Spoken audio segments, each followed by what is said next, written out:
Hi everyone! My first video in like such a long time. As promised, I am going to do a review video today of a deck that has become really close to my heart with the past few months that I've been using it, which is the Goddess Tarot, which is right here. So first things first, I'm going to talk about the box. As you guys can see, it's just a regular cardboard box. It's pretty small. It's really pretty, but it's not really something that's going to last a long time. I don't know if they make any versions of this that come in like actual real boxes, but so far I think it's just this. And if you guys can see, it's already getting kind of worn for the amount of times that I've opened it up. So I'm gonna have to get it back for that at some point in time.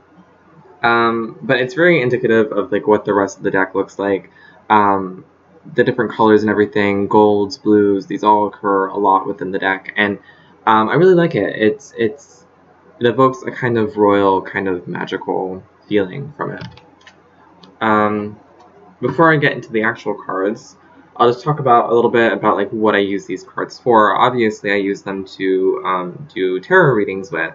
And I basically use them for all sorts of different readings, but I predominantly use them to get in touch with the divine feminine and understand more of what my relationship is with the goddesses that I pray to, understand more of what they are trying to tell me, what they're trying to show me. Using these cards has really helped me get closer to the divine feminine and find ways to, I guess, introduce that aspect more into my life than it was before. I'm sure that you guys have all experienced it, but it's not always easy to be as spiritual as you want to be all the time because work and school gets involved. And sometimes you just don't have time to meditate, or you don't have time to do a ritual or whatever. But you can always pull these cards out real easy and do a quick 3-card spread, and just get a little injection of the divine feminine into your life. And it's really helped me bond more with my deities, specifically with Freya, who I don't know if you guys get this, but I connect her a lot with divination and with tarot because of her connection to Sade magic, and her connection to Sade Conas. And if you guys don't know what that is, or who those people are, it's an ancient form of Norse magic, usually done by women, but Odin dabbled in it too. And so yeah, I just connect her with the mysteries of fate and magic and divination, and I've been using it a lot just to connect with her. Have conversations with her. It's kind of like a next level prayer. But I also, usually before I do a spread, especially if it's for someone else, I'll sort of invoke her and ask her to clear my mind and help me understand the cards in a beneficial way. So that's what I've been using them for, and like I said, they've been just doing really well with that. They do serve a kind of universal purpose. You can use it for everything, but I think especially if you are someone who is really connected to the divine feminine, and it's someone who worships either one goddess in particular or a lot of goddesses, you can use this deck to just further that relationship a little bit more. And yeah. So without further ado, I'm going to get into the cards. I pulled a few out that I want to talk about. I know some people go through basically the whole deck. But I mean, if you guys want to see what the other cards look like, the other cards that I'm not going to show you, you can always Google image search them. I'm sure most of them are on there. But what I pulled were the cards that I think were the most important to talk about, that kind of show some of the differences with this deck from other decks. One of the main differences is that all of the major arcana have been replaced with goddesses, since it is the Goddess Tarot. And while most of the cards keep the same name as the traditional name, some of them do change names. I'm trying to think of an example of one that keeps the same name. I think the one with Freya, she represents the chariot in this deck, which is fitting, I think, because, you know, she is this powerhouse of creative force, and obviously she rides around on a chariot pulled by cats, and so she keeps the same name, but a few of the other ones change. Isis is a little bit different. She actually represents magic. If you guys can see it, there's a little bit of a glare. But the name of her card is Magic, and she represents the magician in this deck, which is also very fitting, because if you know anything about Egyptian mythology, she is one of the most powerful goddesses in that, and very much involved with magic. And it was actually the deck, or the card, that made me want to get this deck when I first saw it. I was kind of on the fence for a little while. I had just bought the Rider-Waite, and I was like, well, do I really need to get another deck? Because I was still, at that point, and I still am, practicing and trying to get better at it. But there's something about this card, and I don't pray to Isis. I've considered it, but there was something about this card that was just so regal and majestic looking. Like, she just looks so serious, like she knows exactly what she's doing. There's something about this card that just screams goddess and queen to me, which I'm sure that you guys can see. Some of the other ones that change are Transformation, which I believe is represented by a goddess called Ukemochi. So this card, Transformation, actually takes the place of death, which I think is really fitting, because I think for most people death is kind of a scary concept, and for a lot of people, even though that doesn't, it's not necessarily what the card means, it bodes not so well for them, you know, for the future. They think something terrible is going to happen, that they might even end up dying. But this deck is a very positive deck, I think. All of the images are very, very positive. There's one that's a little bit not positive, and I'll talk about that a little bit later on. But for the most part, it's a very positive deck. Everything has light colors. It's a very, I think, uplifting deck. You know, even when it touches upon subjects that are a little bit more negative, it does it in a way that I think is mostly uplifting, where it kind of shows you that there is something good to be gained from this step back. And this is a perfect example of this. You know, the death card, like I said, for most people represents something negative. But what it really represents is the end of something, so that way something new can begin, a transformation, like this card says. And the goddess that it represents is actually a goddess who, I believe she dies. It's been a little while since I read the story of this, but I believe that she ends up dying in her mythology, and her body actually turns into some life-giving sources, such as grain and other things. And so that's what that card represents, which I think is really cool. And I wish that you guys could see it a little bit better. My camera sucks. I just got a phone. I'm going to try to get some videos off of that, because the definition's a little bit better. But hopefully you guys can see this pretty well. And if you need to, you can always look it up on Google too, if you want to look at the cards more clearly while listening to me. Let's see, what's another one that I want to show you? Something that's very, very cool about this deck is that because it is goddess-oriented, and because it touches upon different mythologies from different parts of the world, it has a lot of diversity in it.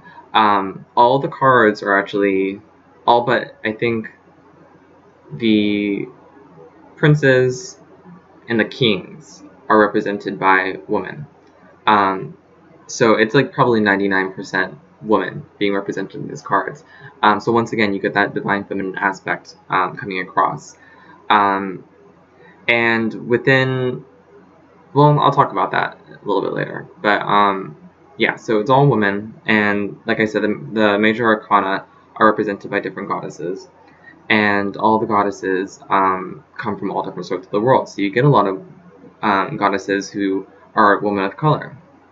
For example, you have this goddess right here. I'm not going to pronounce her name because I'll just butcher it. But she's actually a Native American goddess, and she represents fertility. And what I really, really like about this card is not only that it represents a Native American goddess, which I think we get so little of in a lot of, you know, the media, the things that we read, and the things that we divine with. is that what I like about it is that, you know, she's Native American, but also it has things that you wouldn't necessarily associate with fertility in it, but that people from maybe New Mexico or Mexico would associate with it, such as cacti and different flowers, and things that bloom and grow in that part of the country that for a lot of those people were life-giving substances, that from foods that, you know, us over here in the other parts of the country wouldn't necessarily use to eat. You also have Oya, and here she represents strength. Let me see if I can find a different spot to put that. You guys see that? And what's really cool about this too, I think some people have difficulties with the idea of cultural appropriation, of worshiping deities that come from a closed culture or closed belief system. And I totally believe that cultural appropriation is a thing, and that people should be wary of it. What's cool about this deck is that it allows you to sort of touch into these gods and goddesses from different closed cultures in a way that I don't think would be considered cultural appropriation or offensive in any way, because you're not outright worshiping them, but you're allowing yourself to be open to what guidance they might have to offer. So it's kind of a good trade, I think. So yeah. There is one card called Oppression, which I'm going to show. I think it's really cool. I believe these are the Wawaluk, and they represent oppression. The Wawaluk are a Aboriginal set of goddesses, and their story has a lot of death involved. It's about fertility in some ways. I just wanted to show you guys that card because I just think it's very cool. And yet another example of some woman of color being represented. One of my favorite cards is the Star, which is represented by Inanna, if you guys can see it. Inanna is a very cool goddess, I think, and I just think this card is really, really pretty. Kuan Yin is also being represented in the card called Sacrifice.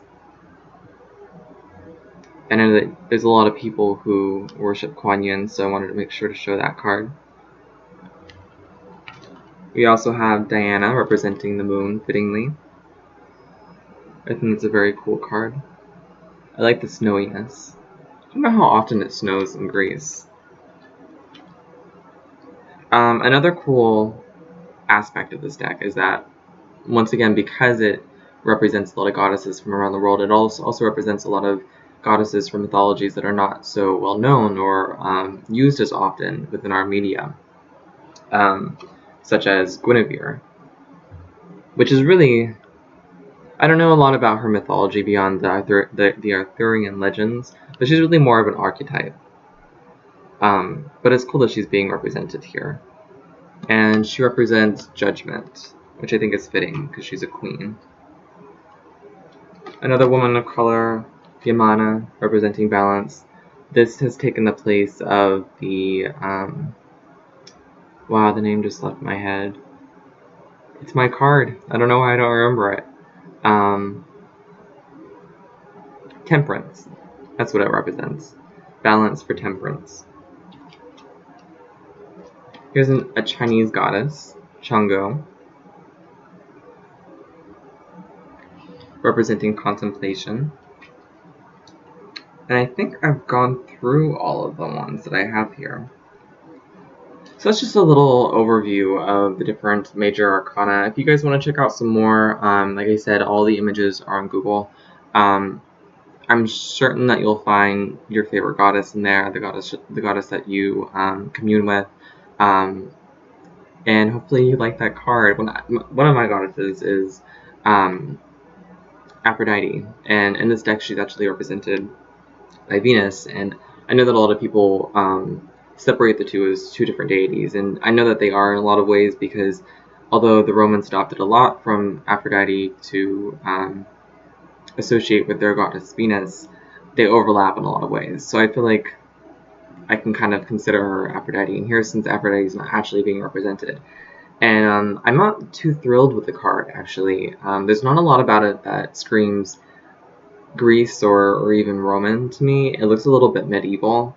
So yeah, I mean, hopefully the card of one of your goddesses is going to be represented the way that you like. That's probably one of the issues with this deck is it can be a little bit alienating if you picture a goddess that you work with to look a different way or to evoke a different kind of feeling. You might not get this here, and it might be kind of off-putting for you. As far as the minor arcana, I'm not going to go through the whole slew of the cards because you know what the minor arcana represents usually. But I'm going to talk about the differences with this version of the minor arcana as opposed to other ones. Like I said before, the whole deck is predominantly made of women. And this is especially true in the minor arcana, except for the princes and the kings. The princes and the kings are represented by men, and they do kind of come across as being out of place in this deck. It's always kind of strange to see the prince or the king pop up, and for some reason I get a lot of princes and kings in my spreads. But another interesting thing about the minor arcana in this deck is that the queen is actually in the place of the king in this deck. So usually it goes prince, knight, queen, king. In this deck it goes prince, knight, king, queen. So the queen represents, I guess, the culmination of whatever suit, and those more masculine qualities, which is interesting. And you don't necessarily have to follow it that way. I mean, whenever the card comes up, you can choose to view that the Queen of Pentacles, for example, as being the original idea of what the Queen of Pentacles represents, or you can choose to follow what the deck is saying. If you choose to follow what the deck wants you to do with this deck, then it definitely has a much more... It definitely falls into that idea, that theme of feminine strength and representation, more so than the other way. And I know that a lot of people have difficulties with the more traditional views of gender that is represented in tarot. So this is the way to subvert that a little bit, because it certainly is a little bit stereotypical sometimes. Another difference is that there's actually two differences associated with this, but instead of knights, this deck has princesses. And so it actually goes prince, princess, king, queen. So the princess, or rather the knight, and the prince, or the page, have switched places. So it goes from page to knight, or prince to princess, as opposed to the other way around, which is cool. The women are in this deck take a much more active approach, I guess you could say. You know, they represent a lot more of the active principle as opposed to the passive, which is cool. And I pulled the princesses out because I think it shows well the different aspects of each suit, how they're being differentiated within this deck. Each of the suits are represented by different goddesses, or I guess themed around different goddesses. Cops is themed around the goddess Venus, or Aphrodite, if you prefer to call her that. The sword suit is represented by Isis. The wand suit is represented by Freya. And the Pentacles suit is represented, very fittingly, I think, by Lakshmi, who is the goddess, the Hindu goddess of prosperity and wealth. And actually my favorite suit, well, I don't know if it's my favorite, but one that I really, really like in this deck is one that I don't usually like, and that is the suit of Pentacles. I have a really difficult time connecting with that suit for some reason. I know a lot of other people have said the same thing. Kellyanne from the used to be Four Queens, and now she's just Kellyanne Maddox on YouTube. She said the same thing. She had a huge difficulty getting in touch with the Queen of Pentacles, and I totally get that. I think probably most people do. I'm going to go off on a tangent right now, but especially if you're young and in this time of your life, the same time of your life that I'm in right now, which is kind of floundering, you know, going to school, going to work, trying to pay for groceries and be responsible, and you don't have a lot of money and all this stuff, it's difficult to get in touch with that kind of financial, earthy realm, and identify with it, because for the most part I don't think that we necessarily want to think about it anymore, because we're thinking about it all the time.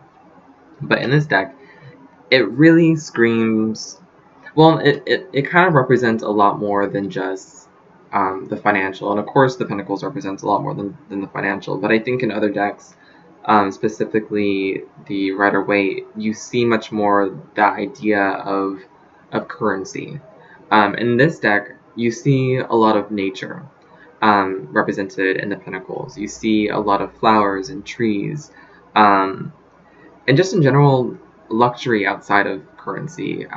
You know, like I said, most of the people being represented in this deck are women, and most of the women within the Pentacles have things like pearls and jewels around them, which of course it all culminates together into a really pleasing kind of image. And then, to get off my tangent, okay, I already talked about which goddesses represent which suit, so I won't go back into that. I'll just go ahead and show you the cards real quick. Since I just spent a whole bunch of time talking about the suit of Pentacles, I'll show you the Princess of Pentacles first. As you guys can see, hopefully, you have here the princess, and she's wrapped in, I don't know if that's called a sari. It looks a little bit different from how I usually view saris, but definitely in some Indian regalia, crowned, holding one pentacle, and around the card is a border. And I know that some people don't like borders, but I find that the borders in this deck really add to the cards, add to the meaning of it. Around this, you have lots of flowers, which bespeak, you know, abundance and fertility. And I'll talk about the other borders around the other cards once I get to them. This here is the Princess of Cups. What's interesting to me, and I don't know if I have come to terms with it yet, I suppose it makes sense, but there are other things that kind of make more sense to me. But within the suit of cups in this deck, the cups are really tied to the sea and to the ocean. The sea makes sense to me because the sea has always, I think, been connected to Aphrodite. But the moon, that idea of the more passive qualities of more feminine passive qualities, I don't know, I just don't necessarily connect it to Aphrodite or Venus that much. You know, Aphrodite is really associated with the dawn, which, you know, and the dawn star specifically, which I think has a lot of similar qualities to the sun, but to a lesser extent, maybe a more passive version of the sun, or a more moderate version of the sun, maybe. You know, bespeaking that kind of passion, but also allowing some of those more traditionally feminine qualities to sneak in a little bit of passivity and nurturing and things like that. The moon I don't really associate with Aphrodite all that much, but maybe I just don't know it yet, because I actually saw a book on thrift books the other day that I have been wanting to get for a little while, which is called Moon Goddesses, and Aphrodite is associated with that, so maybe I just don't know that she's associated with the moon yet. I just haven't read anything about that yet. If you guys know anything about that, you guys should let me know in the comments. Here's the Princess of Staves. Wands are actually called staves in here. And the staves are represented by Freya, so you get a lot of redheads. And of course, all of the clothing is inspired by the Nordic people. And the border looks like lava, to tie into the fire aspects of the staves. Another suit that I really like in this deck is the suit of swords, which is themed around Isis. So a lot of the images stem from ancient Egypt, which is just a really cool and interesting time and place in history. And you see a lot of crocuses and the Nile being represented. In fact, the Nile takes place in the border of each of the suits of cards. the suit of the suit of swords. So here you have the Princess of Swords. And she, of course, looks really regal. The thing that I really, really like about this deck is that all the women just scream power. You know, it really ties back to that Isis card that I showed you before, of just women knowing who they are and not being afraid to show it, you know? The Queen of Swords actually has always represented to me, from the very first time I saw her, it was just like an immediate connection of like who that character was.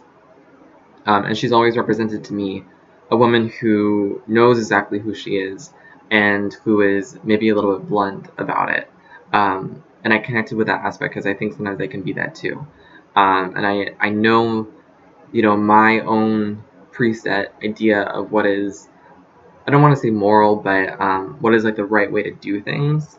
And time again, I've just proven to myself that the way that I do things is usually the right way, and I know that that comes across as being like arrogant and things like that, and certainly it gets me into trouble because people view it that way as well.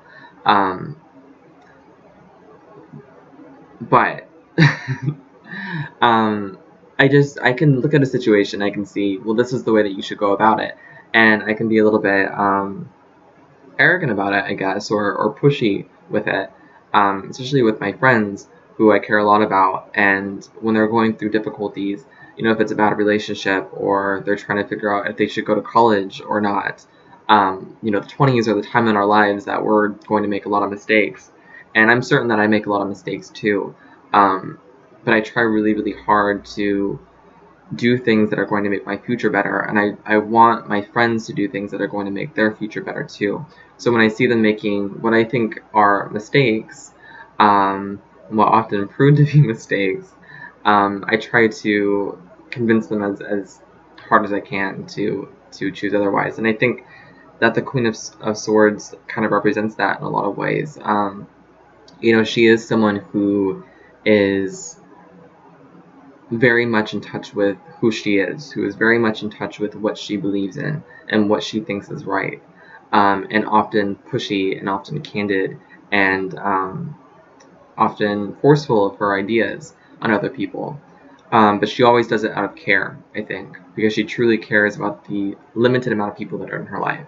You know, that choice few that she has chosen to look upon kindly.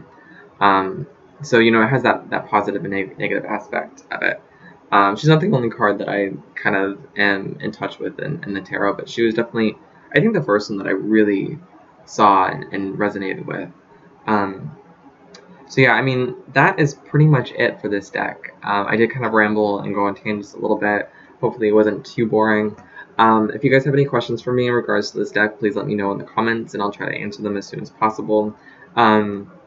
You know, just as a kind of conclusion to all of this, I'll just sort of rehash what I talked about.